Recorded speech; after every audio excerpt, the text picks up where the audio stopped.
எல்லோருக்கும் வணக்கம். நவகிரகங்களுடைய விளையாட்டே மனிதனுடைய வாழ்க்கையாகும். அதுவே ஜோதிடமாகும். நாம் இந்த வீடியோ பதிவில் என்ன பார்க்க இருக்கிறோம் என்றால், ஒரு கணவன் மனைவியினுடைய ஜாதகம். இந்த ஜாதகத்தில் திருமண பொருத்தத்தின் அடிப்படையில் இதை சேர்க்கலாமா சேர்க்கக்கூடாதா என்பதை பற்றி பார்ப்போம். ஆனால் சேர்த்து விட்டார்கள். சேர்த்து 10க்கு 10 பொருத்தம் இருந்து ஒரு 5 வருடம்தான் வாழ்ந்தார்கள். கணவர் இறந்து விட்டார். 2 குழந்தைகள் பிறந்தது.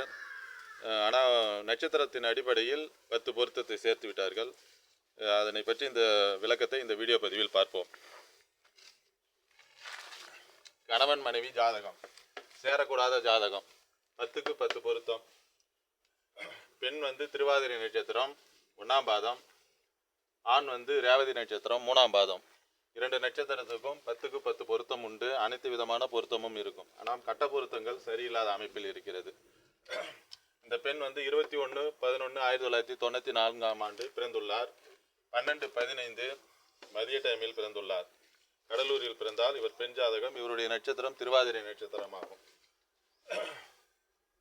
லக்கணத்தில், அதாவது கும்ப லக்கணம், லக்கணத்திலே சனி, 3ஆம் இடத்தில் கேது, 5இல் சந்திரன், 6இல் செவ்வாய், 9இல் சுக்கிரன், புதன், ராகு, 10ஆம் இடத்தில் குரு, சூரியன். இது பெண் ஜாதகத்தினுடைய கிரக நிலையாகும்.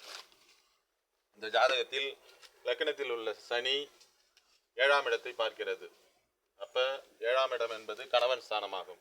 அந்த கணவன் ஸ்தானத்தினுடைய அதிபதி சூரியன் 10ஆம் இடத்தில் திக்பலமாக தான் இருக்கிறார். குருவோடு சேர்ந்து நல்ல அமைப்பில் தான் இருக்கிறார். அதோடு இருந்தால் பரவாயில்லை. ஆனால் இந்த சனியினுடைய 10ஆம் பார்வை இந்த சூரியனுக்கு விழுகிறது. 7ஆம் பாவகத்தையும் பார்க்கிறார், 7ஆம் பாவகாதிபதியும் பார்க்கிறார். இந்த செவ்வாயினுடைய 7ஆம் பார்வை 12ஆம் இடத்திற்கு விழும், 8ஆம் பார்வை லக்கணத்திற்கு விழும். அப்ப சனி செவ்வாய், இந்த செவ்வாயினுடைய 8ஆம் பார்வை சனிக்கு விழுகிறது. அப்ப சனி கர்ண கொடூரமான பார்வையை தான் பார்ப்பார். அதே சூரியனை பார்க்கும் பொழுது அதுவும் சரியில்லாத அமைப்பாகும். அப்பொழுது சனி 7ஆம் இடத்தை பார்த்து 7ஆம் அதிபதியான சூரியனை பார்த்து கெடுக்கிறார். இது ஒரு தவறான விஷயமாகும். இதுபோல் இருப்பதால் இவருக்கு திருமணத்தை தாமதப்படுத்தி தான் செய்ய வேண்டும். 31 வயசுக்கு பிறகு 29, 31 வயசு அதன் அமைப்பில் தான் இவருக்கு திருமணம் செய்ய வேண்டும். ஆனால் அதை எந்த ஜோதிடர்களும் சொல்லவில்லை. 26 வயதிலேயே திருமணத்தை செய்து விட்டார்கள். திருமண காலகட்டம் 26/10/2020 குரு திசை சுக்கிர புத்தியில் திருமணம் நடந்தது. ஒரு 5 ஆண்டு காலங்கள் தான் இவர் வாழ்ந்தார். கணவர் இறந்து விட்டார். இவருடைய லக்கணம்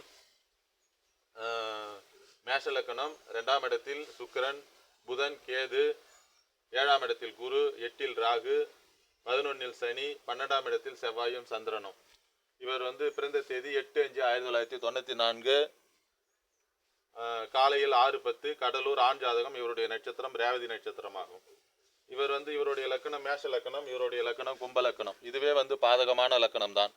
இது போலலாம் பாதகமான லக்கணத்தை சேர்க்கக்கூடாது. அது போல பாதகமான ராசி சேர்க்கக்கூடாது. 6, 8 நட்பு லக்கணமாக இருந்தால் ஓரளவுக்கு சேர்க்கலாம். சுபத்துவம் தேவை. இது மாதிரி பாதகமான லக்கணத்தை சேர்க்கக்கூடாது. இந்த நட்சத்திரம் ரேவதி நட்சத்திரம், திருவாதிரை நட்சத்திரம், 10க்கு 10 பொருத்தம். ராசி இவர் மிதுன ராசி, இவர் மீன ராசி. இதுபோல் இருப்போது சேர்க்கக்கூடாது. இவருக்கு லக்கணத்தில் சூரியன் 5ஆம் அதிபதி தான் அமர்ந்துள்ளார். பரவாயில்லை. லக்கணத்தை குரு பார்க்கிறது, அதுவும் பரவாயில்லை. ஆனால் நடக்க போற தசாபுத்தி தான் சரியில்லாத தசாபுத்தி. லக்னாதிபதி 12ஆம் வீட்டில் மறைந்திருக்கிறார். செவ்வாய் அமாவாசை, நாளைக்கு அமாவாசையாக போற சந்திரனோடு சேர்ந்து 12ஆம் இடத்தில் அமர்வது தப்பு. 8ஆம் இடத்தில் சனியினுடைய பார்வை, 8இல் ராகு, 8ஆம் இடத்தில் சனியினுடைய பார்வை விழுகிறது. சனி 8இல் இருந்தால் ஆயுள் உண்டு. சனி 8ஆம் இடத்தை பார்த்தால் ஆயுள் குறைவு. 8ஆம் இடத்தில் ராகுவும் அமைந்திருக்கிறது. 8ஆம் அதிபதியான 12இல் மறைந்து அமாவாசை சந்திரனோடு சேர்ந்து இருக்கிறார். குடும்பஸ்தானத்தின் அதிபதி சுக்கிரன் ஆட்சி பெற்றுதான் இருக்கிறார். ஆனால் அவர் பொதுவான சரராசிக்கு 2, 7 மாரகாதிபதி. அவர் அந்த இடத்தில் ஆட்சி பெற்று இருப்பது தவறு.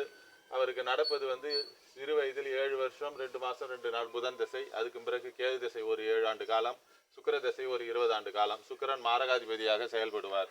சுக்கிரன் மாரகாதிபதியாக செயல்பட்டு சுக்கிர திசையில் 6ஆம் அதிபதி புத்தி, புதன் புத்தி வரும்பொழுது மாரகத்துக்கு நிகரான துன்பத்தை கொடுத்து பல இன்னல்களை கொடுத்து அவர் ஹார்ட் அட்டாக் என்ற அடிப்படையில் திடீரென்று இறந்து விட்டார். இதுபோல ஜாதக அமைப்பு சரியில்லாத ஜாதகங்களை கிரகங்களுடைய அமைப்பை பொறுத்து 9 கிரகங்கள், 12 ராசி கட்டங்கள் இவர்களுடைய தராதரத்தை வைத்து தான் ஜாதகத்தை இணைக்க வேண்டுமே தவிர 10க்கு 10 பொறுத்த நட்சத்திரத்தை வைத்து ஜாதகத்தை இணைத்தால் இதுபோல்தான் ஆண் பிள்ளை பெண் பிள்ளையினுடைய வாழ்க்கை கேள்விக்குறியாகிவிடும். இது ஒரு விழிப்புணர்வு வீடியோவாக வீடியோ பதிவில் பதிவிடுகிறேன். இதுபோல் 8ஆம் இடம் அதிகமாக பாதிக்கப்பட்டு லக்னம் பாதிக்கப்பட்டு லக்னாதிபதி பாதிக்கப்பட்டு இருக்கும்போது ஜாதகத்தை இந்த ஜாதகத்தோடு சேர்ப்பது மிகவும் தவறான ஒரு விஷயமாகும். இந்த வீடியோ பிடித்திருந்தால் லைக் பண்ணுங்கள், ஷேர் பண்ணுங்கள், கமெண்ட் பண்ணுங்கள். வீடியோ ஜோதிட சந்தேகங்களை தெரிந்து கொள்வதற்கு 9994034255 என்ற எண்ணை தொடர்பு கொண்டு ஜோதிட சந்தேகங்களை தெரிந்து கொள்ளலாம். ஜோதிட பலனும் கேட்டு அறிந்து கொள்ளலாம். எல்லோருக்கும் வணக்கம். மற்றொரு வீடியோ பதிவில் வேறொரு தலைப்புடன் நல்ல விஷயத்தோடு பார்ப்போம். எல்லோருக்கும் வணக்கம்.